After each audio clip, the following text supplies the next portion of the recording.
Major পদে পদোন্নতি পেয়েছেন জীবন যুদ্ধে হার না মানা ক্যাপ্টেন কানিজ ফাতেমা। শনিবার ঢাকা সেনানিবাসের আর্মি মাল্টিপারপাস কমপ্লেক্সে বাংলাদেশ সেনাবাহিনীর সব ফরমেশন কমান্ডারদের উপস্থিতিতে এক আড়ম্বরপূর্ণ পরিবেশে ক্যাপ্টেন কানিজ ফাতেমাকে মেজর পদবিতে উন্নীত করেন সেনাবাহিনী প্রধান জেনারেল এস.এম. শফিউদ্দিন আহমেদ।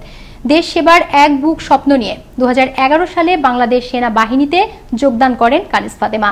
এর আগে 2012 সালের 18 সেপ্টেম্বর বাংলাদেশ মিলিটারি একাডেমিতে প্রশিক্ষণ চলাকালে দুর্ঘটনার শিকার হয়ে মেরুদণ্ডের হাড় ভেঙে যায় জাতির এ সাহসী কন্যার। সর্বোপরি আমি বলতে চাই, বাংলাদেশ সেনাবাহিনীর মতো একটি সংস্থায় কাজ করতে পেরে আমি নিজেকে গর্ববোধ করি এবং আমি আমার জীবনের শেষ দিন পর্যন্ত চেষ্টা করব দেশ এবং জনগণের প্রতি আমার সর্বাত্মক দায়িত্ব পালন করতে।